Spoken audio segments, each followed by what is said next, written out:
PG, patnubay at gabay ng magulang ay kailangan sa mga batang manonood. NCAA Men's Seniors Basketball Tournament is brought to you by Smart Prepaid. Jump into an all-access pass of awesomeness. Jump into Smart.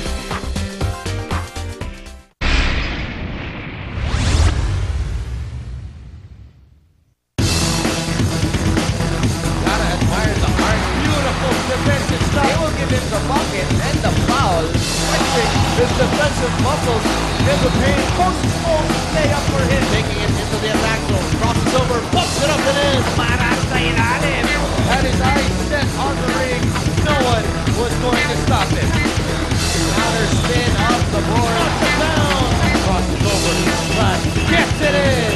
Aggressive drive inside. All the way. Finishing. What a play. Magandang araw Pilipinas at welcome sa loob ng San Juan Arena live on TV5.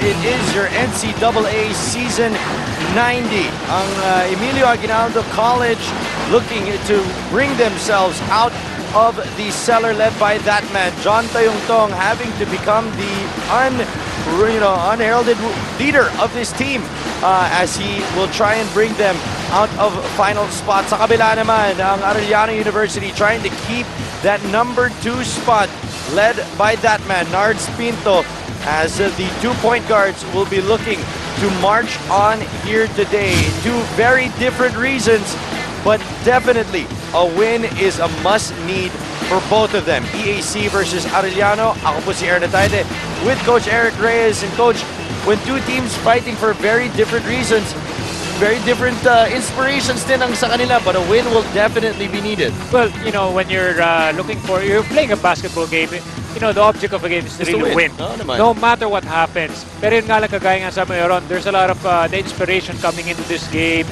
Yung background na pinagdaan ng magkabilang kupunan, yun ang basically pinagmumulan ng lakas. Kaya importante din ang bawat laro dito sa NCAA. Let's take a look now at the team standings, and you see there Arellano at 10-4, trying to create distance between them. JRU and Binildang EAC naman 3-11. Wanna make some distance na rin galing sa San Sebastian. Well, malaki bagay pa rin yung game for Arellano. Nanalo sa Beda a while back. So it's very, very important for them to just stay in the hunt for the top 2 slots. Of course, top 4 pa rin yung pinaglalabanan, pero you want the top 2. Samantalang ang EAC Generals, well, wala na masyadong paglalabanan ng EAC because they're dead last sa Bela San Sebastian. But you still want to salvage a win no matter what and gain that confidence going to the next year. So, well, you know, we were talking about the Generals, and this team last year was vying for a Final Four spot. This year, dead last. It has gone from 10-8 in the wins to 3-11. Syempre, this is Emilio Aguinaldo College. The biggest problem there has been the loss of Cedric Happy Nube.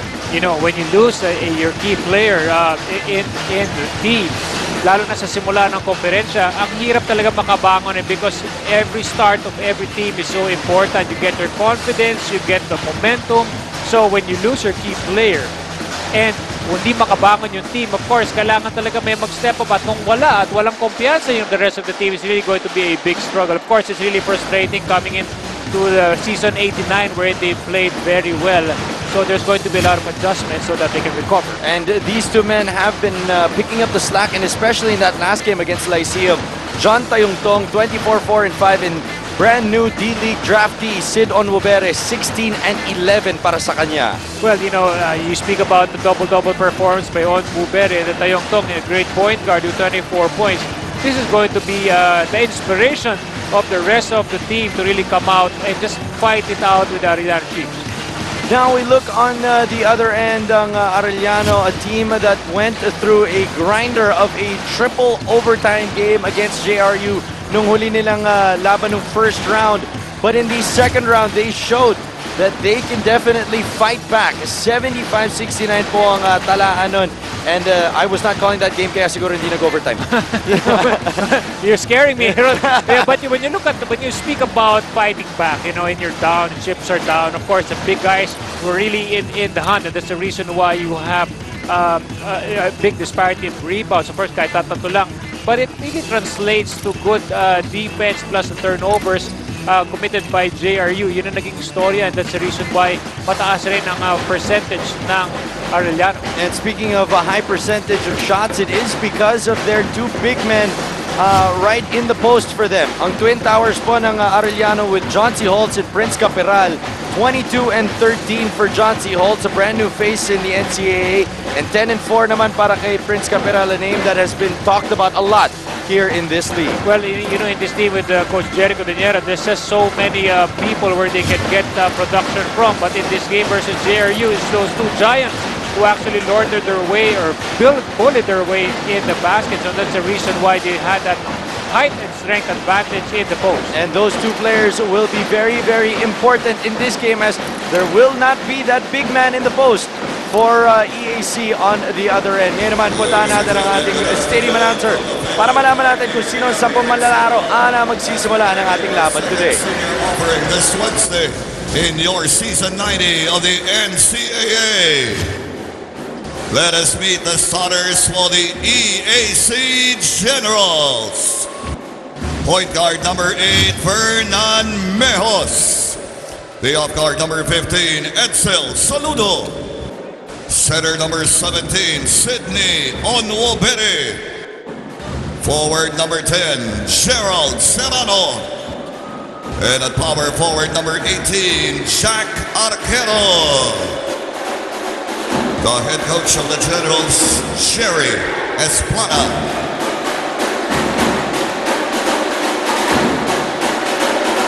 And now starting for the Arellano Chiefs. Off guard number 7, Zach Nichols. Point guard number 14, David Ortega. Center number 12, Prince Caperal. Forward number 8, Iceria Cruz. And a power forward number 16, John-C Holtz. The head coach of the Chiefs is Jerry Codinera.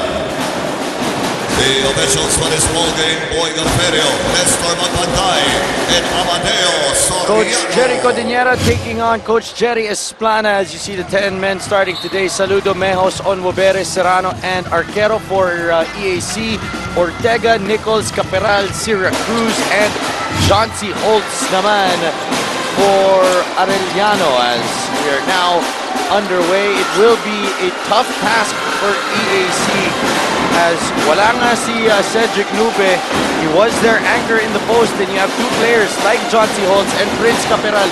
Pareho nag-start dito para sa Arellano Chiefs. You know, Coach Jerry Codinera knows that the advantage of his team is really the height and depth in their shaded area. That's why he wanted to field them in early to get a good lead at the start. Ortega misses that attempt. Here comes Mejos over to Saludo. Jumper, no good. Onwobere with the rebound. Jack Arquero against Holtz. Stripped away. Keeping it alive though. Serrano 3. Ball is tapped down. Fresh 24. And Onwobere jumper is no good. Up ahead, here comes Prince Caperal, and when your big man runs, you like that. You know, he saw right away that they had an advantage to clear out that rebound, so he broke out, and he got those easy 2 points. Coach, what does Coach Jerry Esplana have to do na ni isang sentro sa kanyang oponan? Wala, and you have to play a big team. How do you defend that? You know, I'll give you some history here on. When I played Jerry Esplana in the past, you know, he's a short, hindi siya ganun katanggaran na point guard, but he would post up against guys who are even taller than him, and he would be able to score on them. So, abilidad lang naman talaga, and I'm not sure what Jerry Esplana would teach his players. And you have Onwobere who has that quickness advantage over the big guys of Arellano. One thing that they can do is to really shoot well from the outside. You draw that defense out and use your quickness advantage going to the basket. EAC in their last game out took 32 attempts from beyond the arc. You're going to expect to see that again here today as another turnover. On the other end, Iceria Cruz is fouled, and he will head to the free throw line for 2 charities. Very nabanggit mo using their speed, but so far in the early goals is Arellano because of that height advantage, clear those rebounds, nakakakuha sila ng mga fast break attack. Yun din yung isa pang bagay, no, Coach, na not that many people will notice. Pag malaki ka, yung iba pwede naman tumakbo kasi wala namang kukontra dun sa rebounds. Yes, but of course, you have I still feel that Onuberi can get those rebounds. Again, another assistant coach, Andy De Guzman, on the bench of EAC, another athletic player. Those guys, they may be shorter, but if you don't box them out, they might out-hustle you. And even in the PBA, we've seen those a lot happening. I mean, yung mga tulad ni Calvin Abueva na hindi naman ganun katangkaran. Hustle lang naman yun eh. And he dominated the NCAA for a long time, diba? Because of that all-court hustle. Up ahead, stolen away. Here's Saludo para sa EAC. Onwubere, power, dribble, missing. Rebound for Jonty Holtz. Zach Nichols, pull-up three.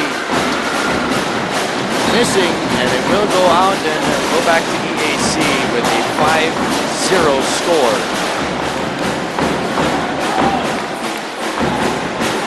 Para naman sa Arellano, Coach, how much of a luxury is it para sa mga tulad ni Prince Capiral at ni Jonty Holtz?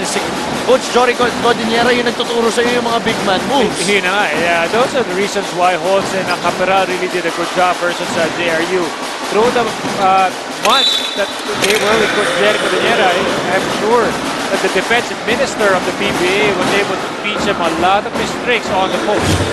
Hoop and arm on the other end para kay Saludo.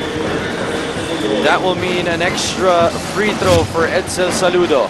You know, one thing going on for Arellano as well is they have a deeper bench. So, nakita mo naman, hanggang off the bench is Nars Pinto.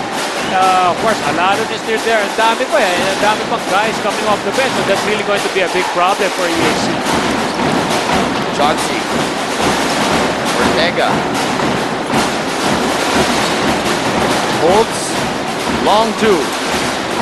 Rebound para kay Christ Mejos.